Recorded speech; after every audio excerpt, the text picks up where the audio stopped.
네, 이번 주로 성령으로 하나 되는 저와 여러분이 되시길 바랍니다. 우리 말씀 보겠습니다. 요한복음 2장 1절에서 11절 말씀입니다.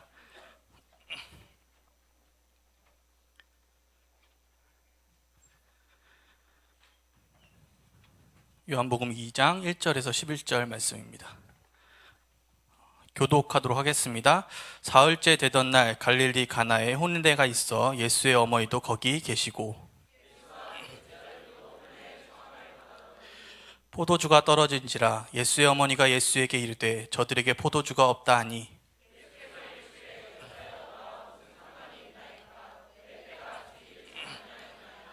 그의 어머니가 하인들에게 이르되 너희에게 무슨 말씀을 하시든지 그대로 하라 하니라.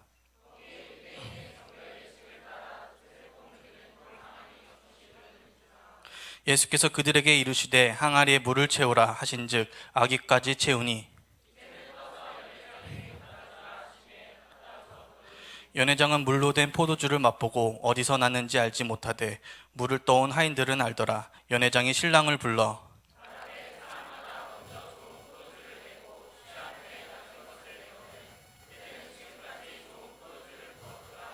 다 같이 읽겠습니다. 예수께서 이 표적 갈릴리 가나에서 행하여 그의 영광을 나타내심에 제자들이 그를 믿으니라. 아멘. 지방에 가면 각 지역마다 특산품이 있습니다. 아마 그 지역의 기후에 따라서 그리고 생활 환경에 따라서 좋은 것들이 나는 채소들과 제품들이 있겠죠. 그래서 식당에서는 음식을 먹을 때 우리가 그런 원산지를 굉장히 많이 따집니다. 소고기를 먹어도 한우인지를 따지는 게 굉장히 중요합니다. 그리고 아마 식당을 하는 사람에게는 내가 만드는 그 음식의 재료들이 어떤 곳에서 났는지, 원산지가 어딘지 확인하는 것이 되게 중요할 겁니다. 왜냐하면 우리가 음식집에 써 있는 그런 원산지를 볼 때 중국산이라고 써 있는 것보다 국산이라고 써 있을 때 마음을 좀 더 편하게 먹고 안심하고 먹게 되는 법이죠. 그래서 우리는 그런 음식에 대해서 어디서 났는지, 그게 어디서로부터 생겨났는지가 굉장히 중요합니다. 이 오는 본문 말씀을 보면 예수님께서 가나 혼인잔치에서 물을 포도주로 변화시키십니다. 이 잔치에서 가장 중요한 것이 포도주입니다. 왜냐하면 전쟁에서 총알이 떨어지고 축구를 하는데 공이 터져버리면 더 이상 전쟁을 할 수 없고 더 이상 축구를 할 수가 없어요.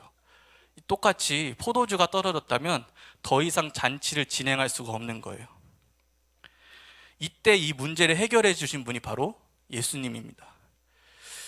예수님은 하인들을 불러서 항아리에다 물을 가득 채우게 하시고 연회장에게 가져다 주라고 명하십니다.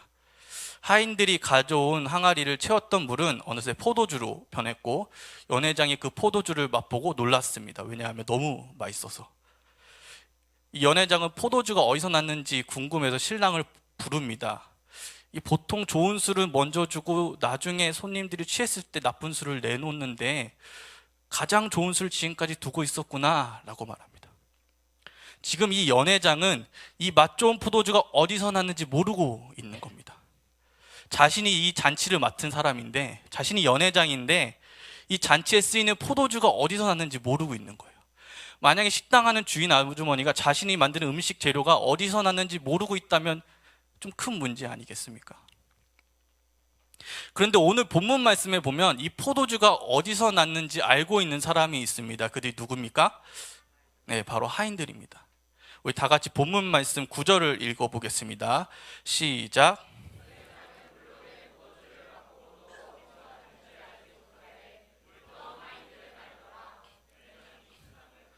네, 오늘 설교 제목처럼 연회장은 알지 못했는데 하인들은 알고 있었습니다.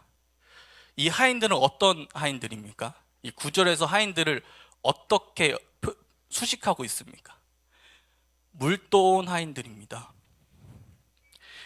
이 하인들이 포도주가 어디서 났는지 알 수 있었던 그 이유는 하인들이 직접 물을 떠왔기 때문이에요. 자신들이 직접 물을 떠왔기 때문에 이 포도주가 어디서 났는지 알 수 있었던 겁니다. 다시 말해서 하인들은 자신의 일을 행했기 때문에 포도주가 어디서 났는지 알고 있는 겁니다. 일한다는 것이 무슨 것을 의미할까요? 여기 앉아 계신 대부분 여러분들은 일을 하고 계시는 분도 있으시고, 아르바이트 하고 있는 분도 계시고, 또는 지금은 쉬고 있지만 일을 한 적도, 아르바이트 한 경험이 있으신 분들도 계실 겁니다.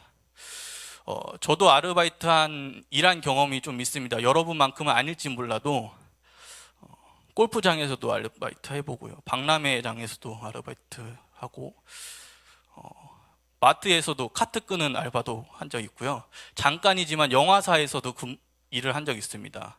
영화가 엎어져서 나오게 됐어요. 주인공이 주원이었는데, 엎어져서 못했어요. 또 통역도 해보고 과외도 해봤습니다. 또 무역 관련된 공기업이 코트라에서도 인턴으로 6개월 동안 일했었어요. 지금은 무슨 일을 하고 있느냐? 제가 곰곰이 생각했습니다. 나 그럼 지금 무슨 일 하고 있지? 생각해 보니까 지금 먹는 일을 하고 있는 것 같습니다. 먹는 일. 보통 식사할 때 음식이 남겨지면 목사님이 항상 저를 부르십니다. 저희 김전도사, 김밥이 남았네? 아니야, 배부르면 안 먹어도 돼. 내가 먹지 뭐. 먹는 일을 하고 있습니다. 이 자리를 빌어서 목사님께 말씀드리고 싶어요. 저 너무 행복하게, 즐기게 일을 잘 감당하고 있습니다. 얼마 전에는 냉면을 먹으러 갔었는데, 어느 옆에 앉아 계시던 권사님이 냉면에 자기 면이 너무 많다면서 제게 면을 그냥 확 넣어주셨어요. 근데 저는 비냉이었는데 권사님은 물냉이셨거든요. 덕분에 밍밍하고, 물냉도 아니고 비냉도 아닌 게 그 어느 중간에 있는 냉면 아주 맛있게 잘 먹었습니다. 이 가나 혼인잔치는 다른 복음서에 없는, 그러니까 요한복음에만 있는 이야기입니다. 따라서 이 요한복음 전체가 무엇을 말하고 있는가에 따라서 그에 의해서 가나 혼인잔치를 이해하는 것도 굉장히 중요합니다. 마태, 마가, 누가는 글의 주제가 요한복음과 다릅니다. 그래서 마태, 마가, 누가를 묶어서 공감복음서라고 말합니다. 이 공감복음서의 주제는 하나님 나라입니다. 하나님 나라를 예수님께서 선포하신 내용입니다. 그래서 마태, 마가, 누가의 비유가 많은데, 비유를 보시면 대부분 하나님 나라는 이렇다라는 비유가 굉장히 많아요. 근데 요한복음은 다릅니다. 우리 요한복음 1장 9절과 10절을 읽어보시겠습니다. 시작.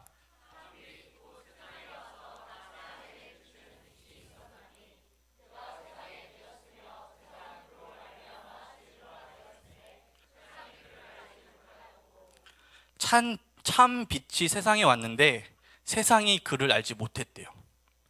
왜냐하면 세상은 어둡기 때문입니다. 예수님께서는 이 어둠 가운데 있는 세상에 와서 자신이 직접 빛이 되어서 비춰주시고 그 어둠을 깨닫게 하시고 알려주기 위해서 이 땅에 오셨습니다.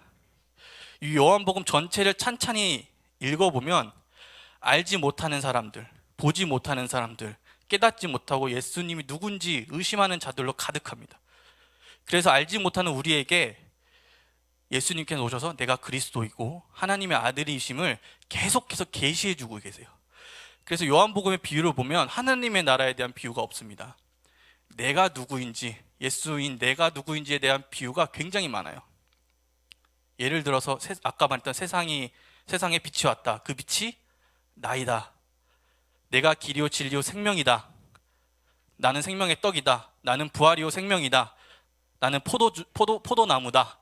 이런 내용들이 다 요한복음에 들어있습니다. 자신이 그리스도임을, 그리고 하나님임을 계속해서 요한복음에서 계시하고 있는 거예요. 왜냐하면 우리가 알지 못하기 때문입니다. 그렇다면 우리가 예수님을 아는 게 왜 중요합니까? 예수가 누구인지 왜 알려주시는 겁니까? 예수님이 그리스도이심을 우리가 믿게 하고 그 믿음으로 말미암아 우리를 생명을 얻게 하시기 위해서 계속해서 내가 그리스도임을 알려주시는 겁니다. 이것이 요한복음에서 예수님께서 하신 일입니다. 이 가나 혼인잔치도 이러한 맥락에서 이해할 수 있습니다. 예수님 자신이 그리스도임을 나타내고 믿게 하고 그래서 상관없는 일임에도 불구하고 물을 포도주로 변화시키는 일을 예수님께서 하신 겁니다. 우리 본문의 말씀에 11절 말씀을 보시면 하나님께서 일하셨던 그 결과를 알 수 있습니다. 11절에 보면 예수님께서 이 표적 갈릴리 가나에서 행하여 그의 영광을 나타내심에 제자들이 그를 믿으니라. 예수님은 가나 혼인잔치에서 일하셨습니다. 그 일하심으로 인해서 첫 번째, 자신의 영광을 나타냈고, 두 번째, 그로 인해서 혼인잔치에 같이 갔던 제자들이 믿었습니다. 오늘 설교 가운데 말하는 그 일하다라고 말했을 때는 하나님의 영광을 드러내고 사람들이 예수님을 믿고 그 믿음으로 영생을 얻는 것으로 정의하고 들으시면 되게 좋을 것 같습니다. 예수님께서는 자신이 그리스도임을 알리시고 믿게 하여서 영생을 얻게 하시는 일을 가나 혼인잔치에서 하셨습니다. 그렇다면 여기서 하인들이 한 일은 무엇일까요? 하인들은 그 일에 동참한 겁니다. 오늘 본문을 보면 예수님께서 혼자 일하신 게 아닙니다. 그 일하신 가운데 하인들이 함께 했습니다. 그렇기 때문에 우리 역시도 그 일에 동참해야 합니다. 왜냐하면 예수님께서 일하시기 때문이에요. 바리새인들이 예수님을 공격하고 괴롭혔던 결정적인 포인트가 무엇입니까? 예수님께서 안식일에도 일한다 였습니다. 안식일에 예수님께서 계속 눈먼자를 고치시고 안진뱅이를 일으키시니까 바리새인들이 득달같이 달려들어서 공격하는 거예요. 왜냐하면 유대인들은 안식일에 일을 하지 않았기 때문입니다. 그들은 율법에 갇혀서 안식일에 일하지 않는 것을 철칙으로 살아왔습니다. 이 오늘날에도 이스라엘을 가보면 우리가 보기에는 좀 이상하지만 유대인들이 안식일을 철저히 지키는 모습들을 찾아볼 수 있습니다. 예를 들면 요리하는 것도 일로 여겨서 전날 미리 장을 봐오고 전날 요리를 해놓고 안식일이 되면 전자레인지 돌려서 먹는다고 합니다.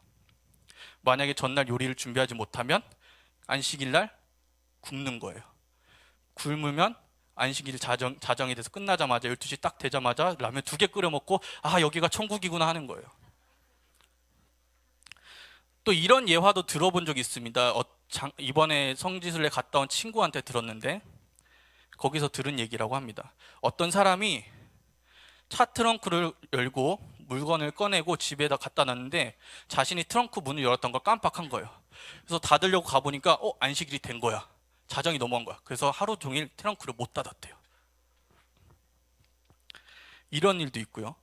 저도 성지순례를 예전에 가봤습니다. 고등학교 때 가봤는데 호텔에서 이제 로비에 내려가려고 엘리베이터를 딱 탔는데 시간이 빨리 돼서 빨리 내려가야 되는데요. 어떤 놈이 엘리베이터 버튼을 다 눌러놓은 거예요.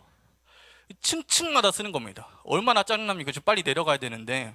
근데 알고 보니까 이 엘리베이터 버튼 누르는 것도 일한다고 생각해서 안식일에는 모든 엘리베이터가 버튼이 눌려져 있는 거예요.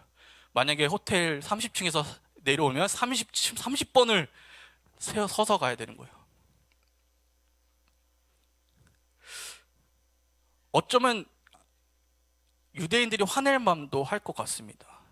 왜냐하면 안식일에 일하지 않는 바리새인들은 자신이 엘리베이터 버튼을 누르지 않기 위해서 그렇게 노력하는데 갑자기 예수님이 나타나서 엘리베이터 버튼을 막 누르시는 겁니다. 지나가시면서 차 트렁크 열은 거 다 닫아주시는 거예요. 지금 전날 요리를 못 준비하는 사람들에게 라면 먹지 말라고 요리를 만들어서 다 주시고 계신 거예요. 얼마나 화가 났겠어요. 자기들은 그거 안 하려고 그렇게 노력하는데. 그래서 바리새인들이 예수님께 와서 따지는 겁니다. 오늘 안식일인데 어떻게 엘리베이터 버튼을 누를 수 있느냐? 어떻게 일을 할 수 있느냐? 이 무릎에 예수님께서 무엇이라고 반격하셨습니까? 오늘 요한복음 5장 17절을 보겠습니다. 다 같이 읽어보시겠습니다. 시작.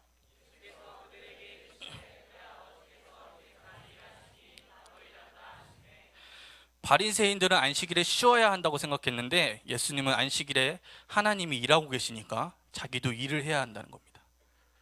여러분, 하나님은 지금 쉬고 계신 분이 아닙니다. 지금도 우리 가운데 역사하고 계신 분입니다. 예수님은 그렇기 때문에 우리도 일을 해야 한다고 말합니다. 하나님께서 예수님을 이 땅 가운데 보내셔서 하나님께서 일하신 대로 자신의 영광을 드러내시고 우리에게 알려주시고 믿게 하시고 영생을 얻게 하셨습니다. 그 일을 지금도 이 순간에도 하고 계신다는 겁니다. 예수님께서는 우리를 부르셨습니다. 부르셔서 우리 지금 이 자리에 앉아 있습니다. 따라서 우리는 예수님께서 일하신 대로 그분이 영광이 드러나는 일에, 사람들이 그분을 알게 하는 일에, 사람들이 그분을 믿게 하는 일에 우리는 동참해야 합니다. 여러분은 예수님과 함께 일하고 계십니까? 우리가 유대인도 아닌데 절대 일할 수 없다면서 필사적으로 엘리베이터 버튼을 안 누르려고 노력하고 계시진 않습니까? 우리는 찬양하면서 기도하면서 내 삶을 주님께 드리겠다고 고백합니다. 내보는 삶과 행동 주 안에 주님 안에 있습니다라고 고백합니다. 방금 고백 드렸잖아요, 찬양하면서. 근데 정말 그런 삶을 살고 계십니까? 지금도 하나님은 역사하시고 일하고 계신데 그 일에 동참은 하고 계십니까? 내가 그렇게 고백했다면, 오늘 찬양을 드렸다면 그 삶에, 그 일에 동참해야 되는 거 아닐까요? 아니, 아이러니하게도 그리스도인이라고 스스로 말하는 우리들은 하나님께서 나를 위해서 일하길 바라는 경우가 더 많은 것 같습니다.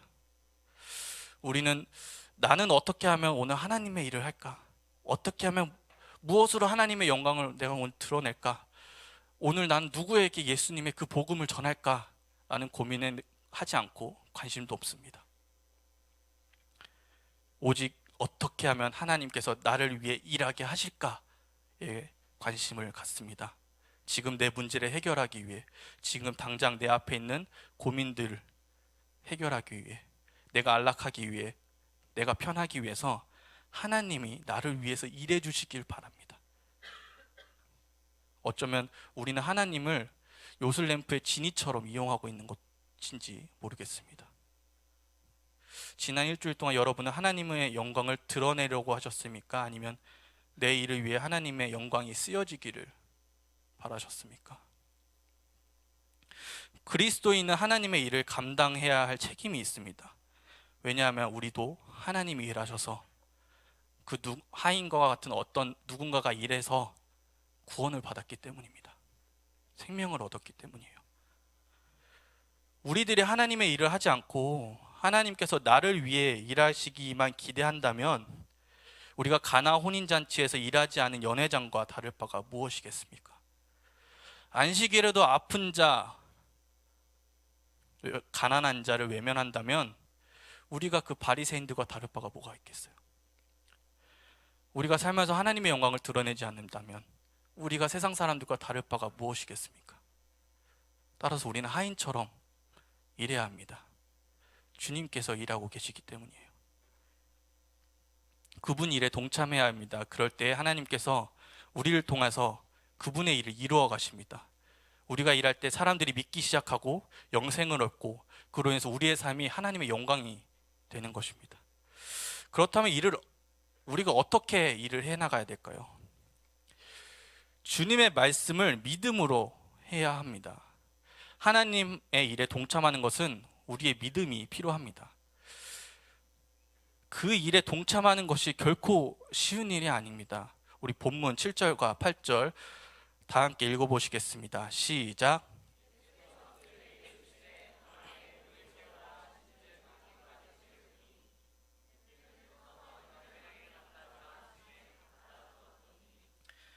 여러분이 보시기에 하인들이 한 일이 쉬워 보십니까? 물을 채우고 갖다 주는 일 쉬운 것 같습니까? 절대 그렇지 않습니다. 예수님은 우선 하인들에게 항아리에 물을 가득 채우라고 말씀하십니다. 그 당시 정결 예식을 위한 돌 항아리는요, 대략 80리터에서 120리터짜리의 크기의 항아리라고 합니다.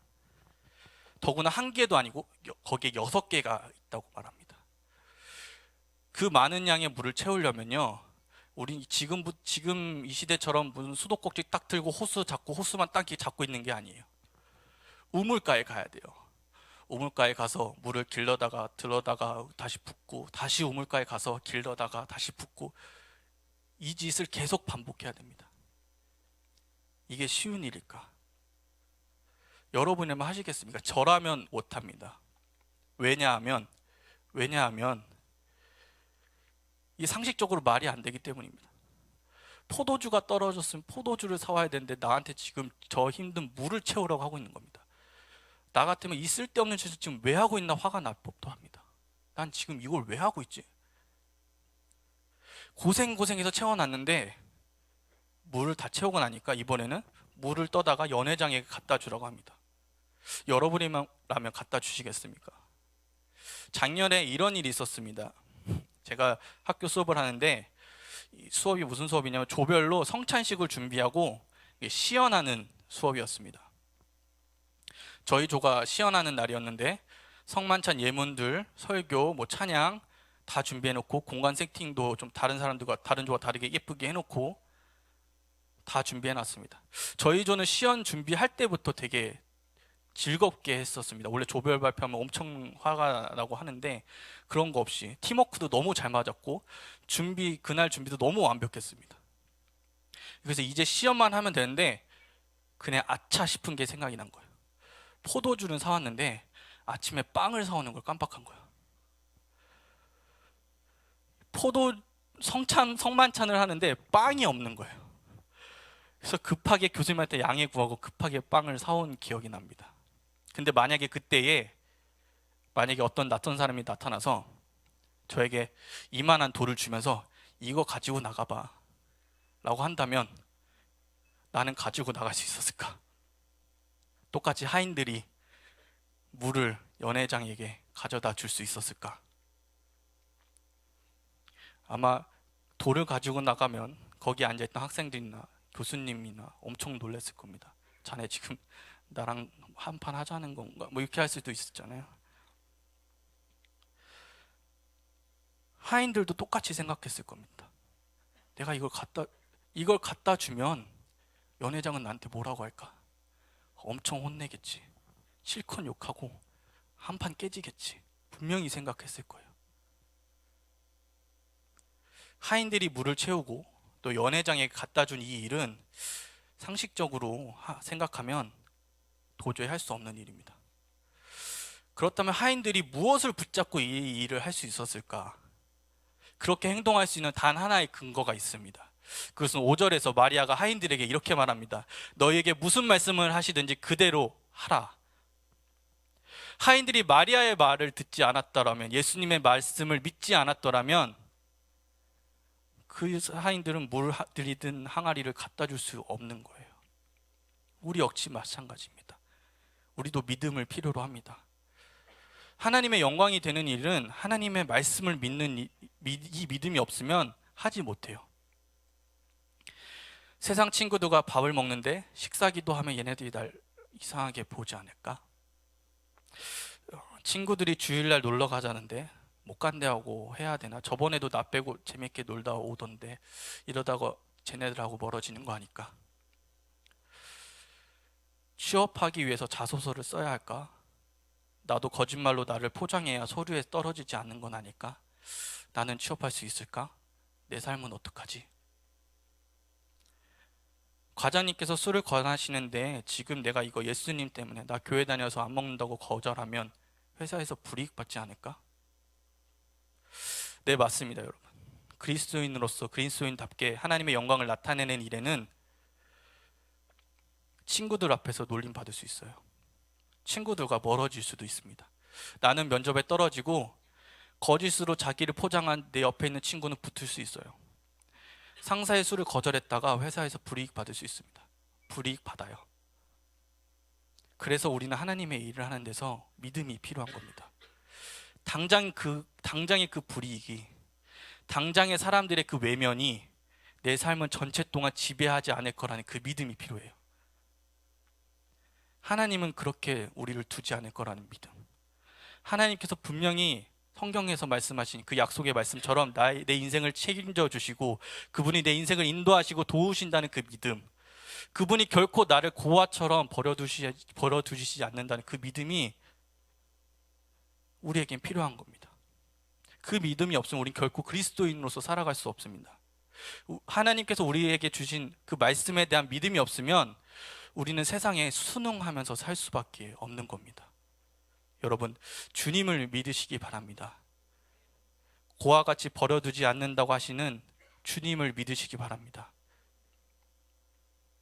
요한복음 6장 28절과 29절을 보면 이렇게 말합니다. 그들이 묻되 우리가 어떻게 하여 하나님의 일을 하오리까? 예수께서 대답하여 이르시되 하나님께서 보내신 일을 믿는 것이 하나님의 일이라. 우리가 어떻게 하나님의 일을 한다고 말합니까? 그분을 믿는 것이 하나님의 일입니다. 그분을 믿고 그 믿음으로 행하시길 바랍니다. 내 계획과 어긋나도, 내 삶에 당장의 불이익이 닥쳐도 믿음으로 그 일을 행했고, 하나님의 자신의 삶을 책임져 주시는 그 경험을 한 사람들에게는요, 그 당장의 불이익이 더 이상 나에게 문제가 되지 않습니다. 삶에서 고민했던 그 많은 고민들이 더 이상 고민이 되지 않는 그 경험, 아니게 되는 것입니다. 왜냐하면 하나님께서 나를 붙들어 주심을 경험했기 때문입니다.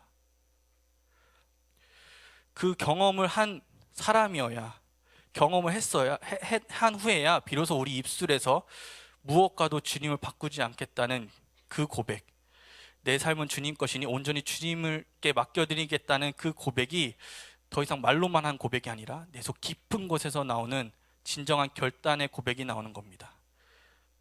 이 고백은 믿음으로 하나님의 일을 동참한 사람에게만 나옵니다. 제가 중국에 있을 때, 중국에 사니까 선교 사역을 굉장히 많이 했습니다. 주로 한 사역이 공단 사역이라는 거예요. 공단 사역이라는 것이 중국에 있는 공장에 들어가서, 그러니까 사장님은 한국 분이신데 공장에 들어가서 2, 3일 동안 그 공인들에게 복음을 전하는 거예요. 처음에 만나서 레크레이션도 하고, 의료 봉사도 하고, 미용도 하고, 여자들 미용 머리도 잘라주고, 매니큐어도 발라주고, 뭐 종이 접기도 하고, 마음을 여는 작업을 굉장히 오랫동안 합니다. 한 2-3시간 동안 그들과 같이 뛰놀면서 합니다. 그 다음에 마지막으로 1대1로 만나서 그들에게 복음을 전하는 일입니다. 그리고 마지막으로 저녁에는 공연이 있는데, 그 공연은 이제 한인교회, 제가 있던 그 한인교회에서 공연을 준비하기도 하고, 혹은 우리 지금 단기 선교 신청하고 있잖아요. 한국에서 온 단기팀이 공연에 또 참가하기도 합니다. 이 낮 사역을 다 마치고 저녁 공연을 준비하기 시작한 겁니다. 앰프나 뭐 스피커, 조명 이런 거 다 설치하고 악기 세팅도 다 끝내고. 근데 문제가 생겼습니다. 비가 내리기 시작한 겁니다. 그냥 부슬부슬 내리는 비가 아니라 쏟아지는 비가, 낮에는 날씨가 너무 좋았는데 갑자기 내리기 시작한 거예요. 이 목사님과 선교사님들이 급히 회의를 하기 시작합니다. 공연을 그대로 할까? 취소할까? 비는 내리고 있고 임시 방편으로 이런 장비들을 비에 안 맞게 가리긴 했는데, 임시 방편이다 보니 빗물이 지금 장비에 들어가고 있고 무대는 미끄러워지고, 그래서 결국 취소하기로 결정합니다. 공연 취소하기로 사람들에게, 공연팀에게 다 알리고 장비를 정리하기 시작합니다. 철수하려던 그 순간에 공인들이 나오기 시작하는 거예요. 우산을 들고 그 젖은 의자에 앉아 있는 거예요. 그래서 우리를 기다리고 있는 거예요. 다시 고민하기 시작합니다. 해야 되나? 아니면 취소했다고 알려야 되나? 그런데 하나님께서 영적 리더들에게, 아까 말했던 목사님과 선교사님들에게 마음의 감동을 주신 것 같아요. 그래서 결국 다시 하기로 결정했습니다. 그 목사님과 선교사님께 어떠한 믿음의 말씀을 주셨는지는 저는 그때 알지는 못하지만, 어쨌든 영적 리더께서 결정하셔서 하기로 했습니다. 쏟아지는 비 가운데 공연이 시작합니다. 최대한 무대에 비가 맞지 않도록 조치는 했으나 장비가 망가질 수도 있고, 무대에서 공연팀이 미끄러져서 넘어질 수도 있고, 하지만 그 손해가 있더라도 하나님께서 주신 마음을 믿으면서 나아간 겁니다. 비 때문에 더 이상 하나님의 영광을 드러내고 영혼에게 복음을 전하는 일을 멈추지 않기로 결단한 겁니다. 이 목사님과 목사님께서 이 공연팀과 한인 성도들을 모아서 이렇게 말씀합니다. 우리 기도합시다. 다 같이 기도합시다. 하나님께서는 비를 그칠 수 있는 분입니다. 우리 기도합시다. 그래서 어떻게 했냐면, 여기가 만약에 무대고 공연장이면 중국인들이 이렇게, 여러분 중국인이에요? 중국인들이 앉아 있으면 성도들이 이 주변에 이렇게 삥 둘러서 서서 있는 거예요. 비 맞으면서 기도하기 시작합니다. 절실하게 기도했습니다. 주님, 이 공연을 주님께 올려드립니다. 하나님은 비를 그치게 하실 수 있는 분입니다. 그러나 비가 그치지 않아도 우리는 복음을 전하는 일을 멈추지 않겠습니다. 모든 것이 하나님 안에서 역사할 줄 믿습니다. 오직 주님만 영광 받으시기 바랍니다. 저도 그 비가 그치길 바라면서 기도했습니다. 그보다 비가 그치지 않아도 이곳에 하나님의 영광이 드러나기를, 주님께서 역사하시기를 더 바라면서 기도했던 것 같습니다. 아마 모든 성도들이 그 마음을 간절히 품고 기도했을 겁니다. 그러자 놀라운 일이 벌어졌습니다. 공연이 시작한 지 얼마 지나지 않아서 그 쏟아지는 비가 멈춘 거예요. 저는 그때 보지 못했는데 목사님 말로는 하늘에서 검은 구름이 막 지나가고 있었대요. 그리고 교회에서도 중보기도를 막 하고 있거든요. 공연팀 할 때 거기는 비가 엄청 내렸대요. 차로 한 30분 거리였는데 우산이 하나씩 접어지고 공연이 더 활기를 떴습니다.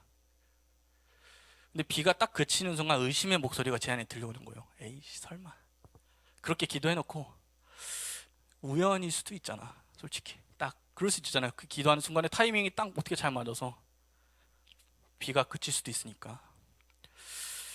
공연 중간에는 갑자기 빔 프로젝트가 문제가 생겨서 중단되기로 했습니다. 빔 프로젝트가 다시 작동될 때까지 이 사회자가 시간을 떼어야 했어요. 그때 사회를 맡은 집사님이 지금 장로님 되셨는데 무슨 용기가 있었는지 모르는데 공인들에게 콜링을 하셨습니다. 예수님 믿으시려고. 원래 중국에서 공개된 장소에서 콜링하면 안 되는데, 근데 너무나도 많은 사람들이 믿겠다고 나오는 거예요. 이 프로젝트 고장이 기회가 된 셈입니다. 모든 공연을 잘 마치고 공인들이 돌아가고 무대를 정리하고 철수하기 시작했습니다. 휴지 있는 분.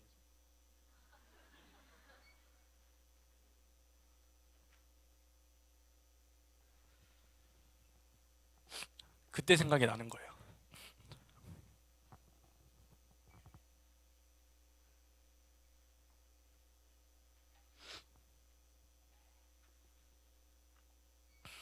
무대를 정리하고 철수하기 시작합니다. 모든 짐을 탑차에 세우고 교회로 보냈습니다. 저는 이제 다 정리하고 마지막으로 공장을 떠나는 차에 딱 탑승했습니다. 그리고 마지막으로 타는 사람이 문을 탁 닫으면서 자, 이제 갑시다 한 겁니다. 근데 문을 닫는 그 순간에 거짓말처럼 비가 쫙 내리는 겁니다. 마치 누군가가 이렇게 손으로 막고 있다가 이제 됐다고 탁 빼는 느낌 있잖아요. 그 차 안에 정막이 흘렀습니다. 누구도 말하지 않았어요. 그냥 그 빗소리를 듣고 있었어요. 그 차에 부딪히는 빗소리가 주님이 계속 말해주시는 음성 같았어요. 모두가 느낀 겁니다. 이거는 하나님이 하셨다. 저 공인들, 여기 있는 중국인들을 살리려고 하나님이 하셨다. 주님은 인도하시는 분입니다. 책임져 주시는 분입니다. 이건 알고 있었어요. 근데 그때 제대로 내 온몸과 내 전체 영혼 깊숙이까지 깨달았습니다. 알게 됐어요. 그분이 나의 주님이신 거. 당시 내 삶을 드리겠다는 나의 고백은 그것을 경험하지 못했을 때 나의 고백과는 그 깊이가 차원이 다릅니다. 이 공연이 실패로 끝날 수도 있었고요. 장비가 망가져서 엄청난 손해를 봤을 수도 있고요. 사람이 다 미끄러져 넘어져서 다칠 수도 있었습니다.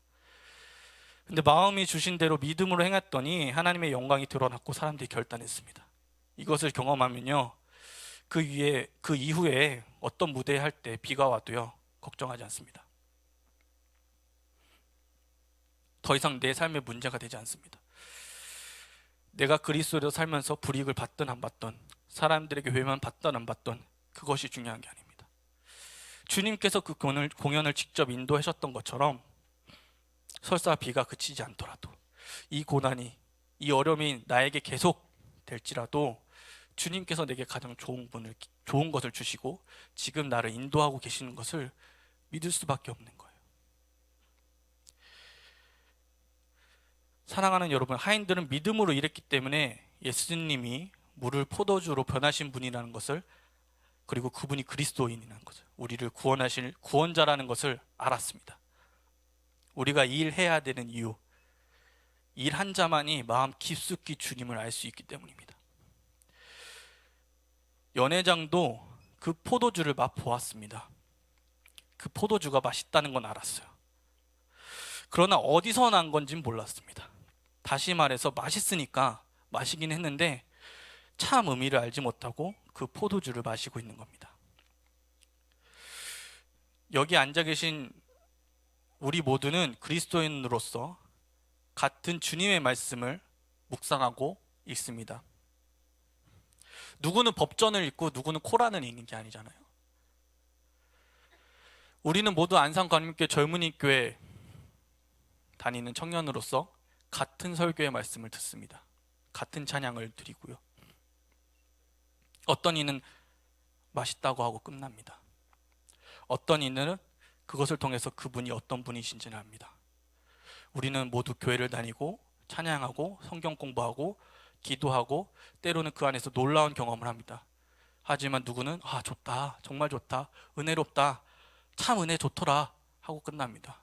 근데 어떤 이들은 그것을 넘어서 깊은 신앙의 단계로 들어가고 있습니다. 여러분은 제가 아무리 공단사역에서 일어난 하나님의 놀라운 역사하심을 말해도 제가 아는 것과 다를 수밖에 없습니다. 저는 항상 그 때를 떠오르고 그 때를 누구한테 얘기할 때면 항상 울어요. 제가 여러분이 들어서 느끼는 감동보다 제가 회상하면서 느끼는 그 감동이 더 강하기 때문이에요. 저는 그 현장에서 일을 했고 여러분은 지금 듣기만 했기 때문이에요. 저는 여러분이 각자의 삶에서 자신의 믿음을 붙잡고 하나님과 함께 일했던 경험들이 차곡차곡 쌓아지길 바랍니다. 매일 큐티 말씀 보는 거 중요합니다. 예배 빠지지 않고 주일 성수하는 거 되게 중요해요. 기도하는 것 중요합니다. 여러 봉사하는 것도 중요합니다. 그렇게 우리는 하나님을 안다고 착각합니다. 그러나 그것은 어쩌면 우리가 포도주만 맛보고 있는 것은 아닐까. 어쩌면 우리가 포도주만 맛보면서 맛있구나 라고 끝나는 것은 아닐까. 우리는 말씀을 묵상하는 것을 넘어서 말씀을 행하는 자가 되어야 합니다. 예배를 드리는 것을 넘어서 예배 때 받은 은혜를 세상에 나누는 자가 되어야 합니다. 그럴 때의 하인들처럼 여러분의 삶에 물이 포도주로 변하는 놀라운 하나님의 역사하심이 여러분 삶 가운데서 일어날 겁니다. 문제는 놀라운 하나님의 일에 내가 동참하느냐 하지 않느냐, 동참함으로 주님 깨닫고 믿음으로 살아가느냐 아니면 포도주만 맛보고 있느냐, 그 차이일 겁니다. 하나님은 일하고 계십니다. 근데 나는 그 일에 동참하지 않을 수도 있습니다. 내가 동참하지 않더라도 하나님은 역사하고 계십니다. 여러분은 동참하시겠습니까? 아니면 그대로 사시겠습니까?